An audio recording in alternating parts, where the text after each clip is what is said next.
Good evening, I'm Michael and you're watching Kini News, the show that brings you today's biggest stories. One day after the government announced measures to restrict the movement of people throughout Malaysia, the country recorded the first 2 deaths caused by the coronavirus. Sarawak has recorded the country's first Covid-19 death today, just one day after Prime Minister Muhyiddin Yassin announced the movement control order to curb the spread of the coronavirus. Malaysia's first victim is a 60-year-old pastor from the Emmanuel Baptist Church in Kuching. He passed away at 11 this morning at the Sarawak General Hospital. In a statement confirming the death, the Sarawak Disaster Management Committee said 193 close contacts of the deceased have been traced and are undergoing home quarantine. The source of the victim's infection has yet to be determined. Following the announcement by Sarawak, Health Minister Dr Adham Baba revealed at a press conference this evening that another person had died in Johor. Terdapat 2 kematian kerana Covid-19. Kes ke-178 dan kes ke-358. Dilaporkan kepada Crisis Preparedness dan Response Center Kebangsaan KKM pada hari ini. Kes pertama iaitu 178 merupakan seorang warga negara Malaysia berumur 34 tahun yang pernah menghadiri perhimpunan tabligh di Masjid Jami' Sri Petaling tempoh hari. Yesterday, the government announced an order that will limit public movement for 2 weeks, from March 18th until March 31st, to slow the spread of the virus, which has recorded triple-digit increases in cases on Sunday and Monday. Malaysians love food, and the most frequently asked question following Prime Minister's announcement last night were related to food. Why am I surprised? But really, there is no need to panic. If you can't cook and you're wondering how you're going to survive for the next 2 weeks under the restricted movement measure, you can breathe easy because eateries will be allowed to cater for takeaways and deliveries. Kita try to avoid orang datang mengunjung satu tempat. So kalau restoran, itu tidak dibenarkan. Tapi kalau restoran tu berjual take away, boleh. Itu memudahkan orang mungkin nak mendapatkan makanan. Ya, kedai kopi kalau dia jual, dia hantar kepada rumah-rumah, ya kita galakkan sebenarnya. Ya, tapi jangan buka orang mengunjung kat sana, then it defeats the purpose of social distancing. Domestic Trade and Consumer Affairs Minister Alexander Nantalingi said this would apply to restaurants, coffee shops and mamak stalls.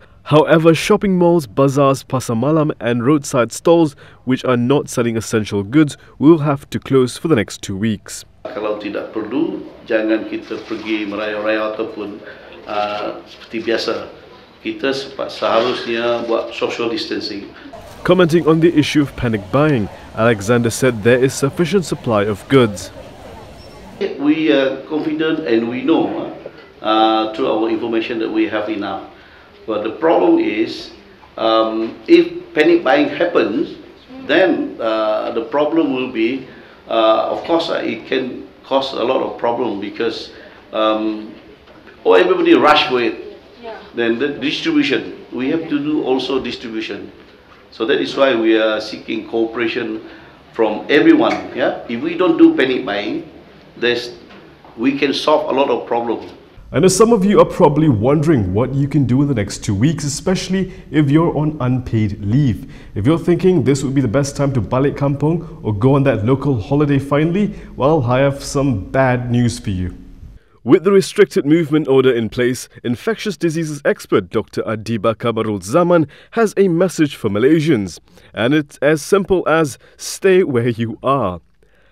Adiba, who is also University Malaya Dean of Medicine, said going back to your hometown or a local holiday in the next 2 weeks will defeat the purpose of the movement control order, which is meant to limit the spread of COVID-19. Retired Dr Amar Singh also stressed that this isn't the time for people to be going on holidays. Another thing people should avoid doing is engage in panic buying, as there is a high risk of infection as large groups of people are in close proximity. He tweeted, quote, "This is dangerous. It helps spread the coronavirus. Stop panic buying." People are also advised not to attend gatherings of more than 50 people and to stay at least 2 meters away from one another. Many health experts, including Adiba and former Health Minister Dr Zulkifli Ahmad, have also urged people to stay home, such as to do essential work or to seek medical treatment. To make life easier for the elderly, several supermarkets will be opening earlier to cater solely for those more vulnerable to the virus. Maiden Hypermarket's Managing Director Ahmed Ali Maiden has called for calm amid a wave of panic buying in the country.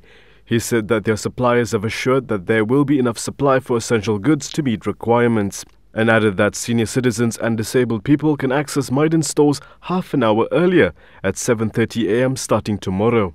Jaya Grocer also announced that it will open at 9:30 a.m. for the elderly and vulnerable so they can shop in a safe and worry-free environment.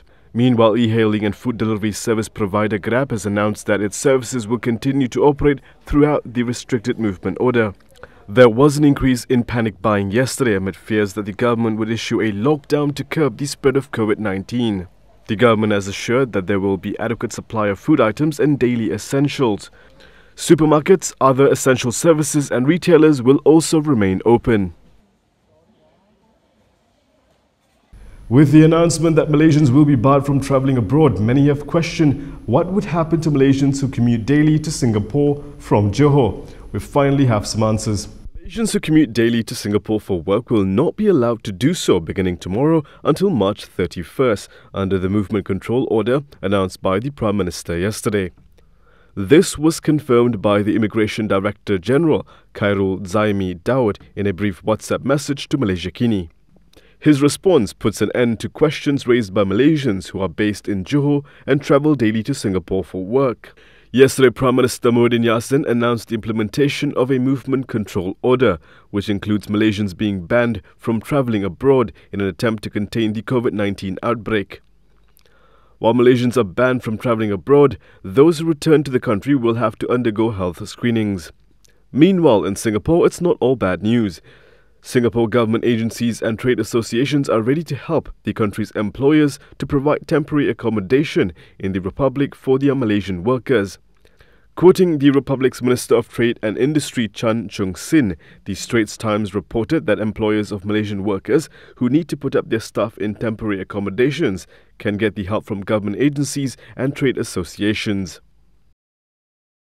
A second federal lawmaker has been infected with COVID-19, who happens to be from the same party as the first MP to be infected. DAP's Bandar Kuching MP Dr Kelvin Yee has tested positive for COVID-19 and is currently under quarantine at the Sarawak Hospital. In a statement, Yee said Stumpin MP Chong Jin Jen was also tested. However, Chong's test results came out negative. Yee, who is also a medical doctor, said he is still asymptomatic and is in stable condition. He said he was in contact with Serikai MP Wong Ling Bew on March 2nd. Wong was the first MP to test positive for the virus. Meanwhile, 3 senior police officers in Selangor have been placed under quarantine since yesterday over suspicion of contracting COVID-19. A source told Malaysia Kini that one of them was sent to the Sungai Buloh Hospital while the other 2 were under home quarantine. The trio is said to have gone for screening after having close contact with a person who subsequently tested positive for COVID-19 during prayer in a mosque in the state several days ago. Malaysia Kini could not immediately establish if the person had attended the recent gathering at the Sri Petaling Mosque. Coming up next, are Malaysians really shopping in panic? We investigate all that and more after this.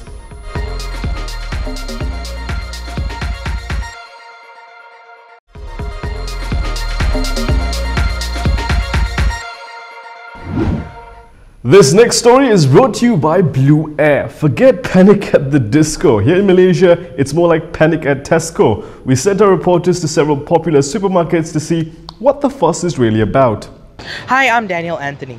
On Monday evening, Prime Minister Muhyiddin Yassin announced a movement control order that is to be implemented to stem the spread of the COVID-19 coronavirus here in Malaysia. That means that private and public offices along with educational institutions need to be shuttered from the 18th to the 31st of March. However, there are some exemptions, and that includes supermarkets. However, we see people thronging supermarkets today on the eve of the implementation of this order. Now let's go find out what items are flying off the shelves.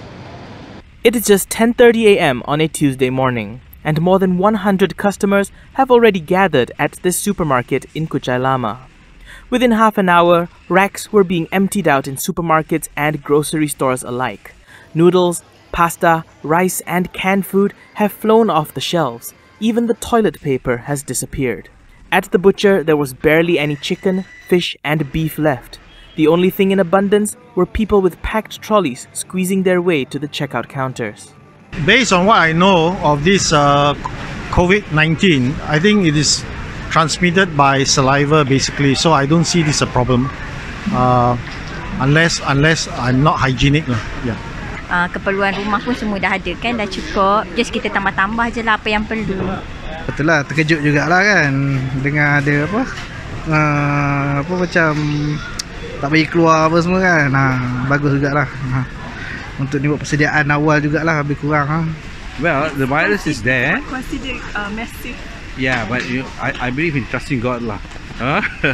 If you get it, then you but place all your trust in God lah. In a supermarket at a mall in Kuala Lumpur, the situation was similar. Rice, veggies, sauces and hand sanitizer were all snapped up quickly as staffers rushed to refill the stocks as fast as they could. I see the long queue. We queue almost half an hour already. But why do you say you're buying today even though the No, this is my normal grocery. Oh, your normal grocery. I just bought last week. So I'm running off a bit. I bought for my maid. Instant noodle. I don't eat instant noodle because of my maid. I bought bread for her. Because she cannot go out, we cannot allow them to go out, right? Do you feel that there's panic buying going on now? Yes. Me too. You consider yourself panic buying. So why do you feel that way? The government said that the foods are going to load more foods and we don't have to worry about any food supply, shortage of food supply. But I can see most of the shelves are empty. Some civil society groups have pointed out that a large quantity of food snapped up during this panic buying phase is likely to expire and go to waste.